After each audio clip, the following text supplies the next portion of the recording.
C'est pour ça que j'insiste aujourd'hui. J'insiste parce que la détermination, ça paye toujours.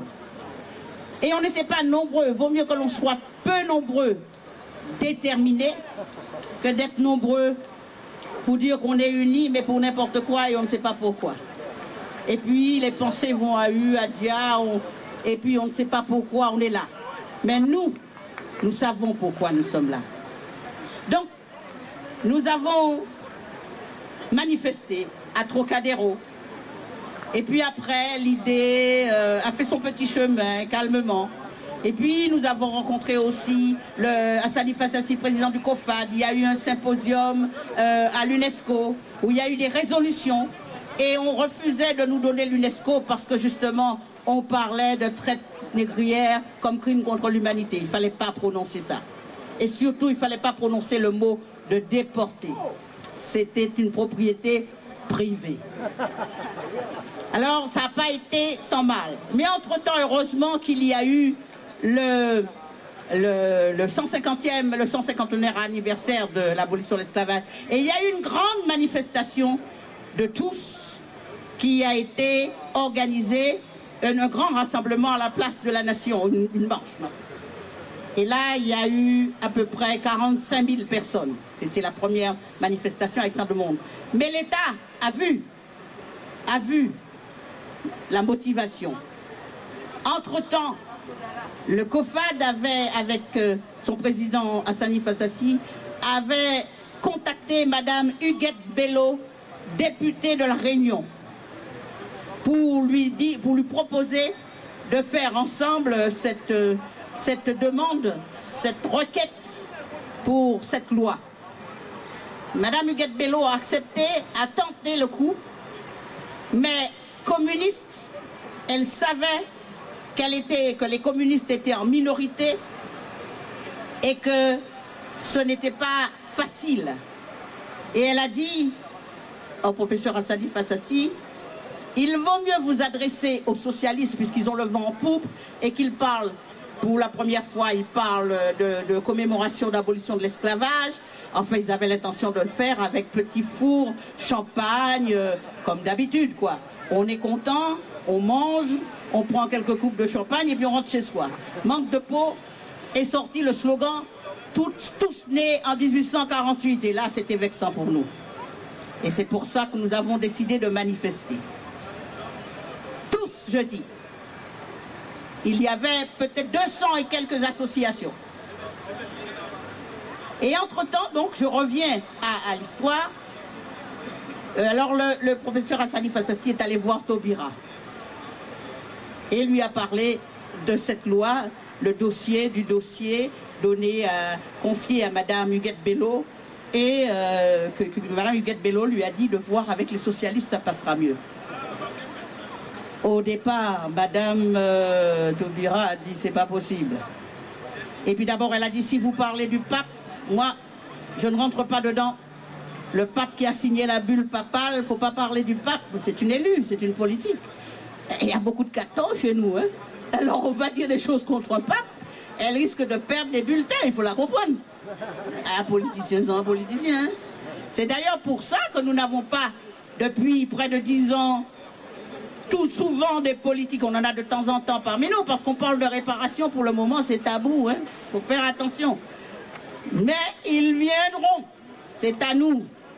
Ce ne sont pas les élus qui ont le pouvoir en main. Le pouvoir, c'est nous. Donc si nous mettons ensemble et nous imposons, ils seront obligés, sinon ils seront remplacés. Ils ne sont pas là définitivement. Nous sommes d'accord? Vous êtes là? Bon. Alors, voilà que Madame Taubira arrive un jour, je ne me souviens plus, 98, dans une manifestation, dans un colloque à la mairie du 20e. Il y en a qui secouent la tête, donc ils étaient là, à la mairie du 20e.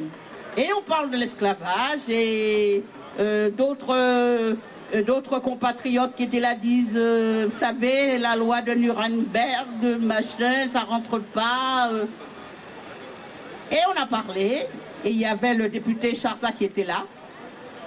Et le professeur Hassani Fassassi prend la parole et parle de crimes contre l'humanité et parle de réparation. Et M. Charza, qui était maire à l'époque et tout ça, qui rougit, qui jaunit, qui devient vert et qui dit c'est un scandale, c'est un scandale, c'est un scandale.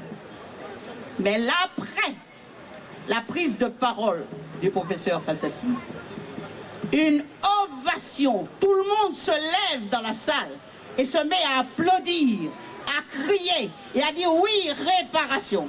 À ce moment-là, Taubira a dit, ah tiens, bon tiré, il va falloir que je révise.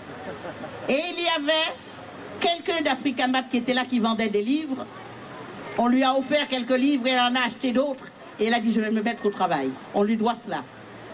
Elle a compris. Elle s'est mise au travail.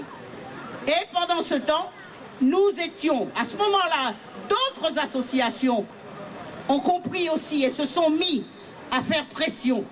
Si bien qu'à chaque fois que la loi était présentée pour proposition à l'Assemblée nationale ou au Sénat, nous étions nombreux devant le Sénat, devant l'Assemblée nationale, à l'intérieur du Sénat, à l'intérieur de l'Assemblée nationale.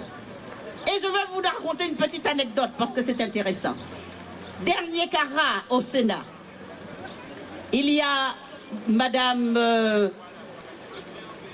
Michaud-Chevry qui voulait apporter une modification.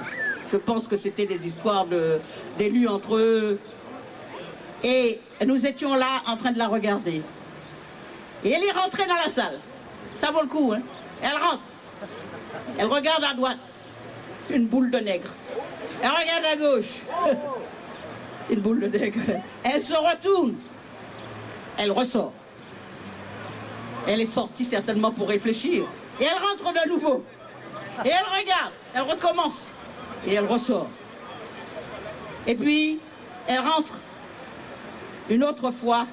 Et au moment où on lui passe la parole, elle dit, pendant des années, vous nous avez coupé la parole, vous nous avez empêché de parler. Aujourd'hui, je joue le nègre marron, je ne parle pas. Je ne veux plus rien dire. Elle n'a pas pu dire, faire ce qu'elle voulait faire pour contrer cette loi. On lui doit au moins ça. Elle a eu le courage de revenir sur sa position, parce qu'elle n'a pas pu faire autrement. Mais il faut toujours remercier. Voilà comment la loi Taubira a existé. Et puis il y a eu beaucoup de gens qui après ont essayé de faire supprimer cette loi. Mais si nous sommes déterminés comme aujourd'hui, si nous venons régulièrement pour non seulement donner vie à cette loi, mais dire que cette loi qui est vide dans sa coquille, mais elle a fait ce qu'elle a pu, et c'est à nous de faire le reste, de remplir cette coquille, nous pouvons obtenir des résultats. Nous sommes là, pour ceux qui ne savent pas, pour les réparations. Réparation pour les crimes, le crime, cet abominable crime contre l'humanité. Et cette réparation peut aider parce qu'il y a eu bien d'autres crimes ailleurs. Mais nous sommes tous solidaires pour tout ce qui s'est passé. Nous sommes là pour honorer nos ancêtres déportés, esclavisés. Nous sommes là pour imposer ce mot déporté. Je vais vous dire pourquoi ce mot déporté est important. Lorsque vous êtes chez vous tranquillement, que vous êtes un citoyen normal et qu'on vient vous prendre, vous arracher dans votre famille, on vous prend et on vous emmène ailleurs et on vous transforme à ce moment-là comme un objet, un meuble que l'on peut échanger contre des sous, contre de la terre, etc. Ça s'appelle quoi? Ça s'appelle quoi? Déportation. On a pris un bateau. Tandis qu'un esclave, c'est quelqu'un qui est né avec son truc d'esclave et il est fait pour être, comme un vassal, il est fait pour être exploité. Il reste là ou il ne reste pas. Là, ça a été rapt. ça a été viol, transportation, déshumanisation, aliénation. Mais pourquoi nous demandons encore les réparations? Parce que nous subissons encore les conséquences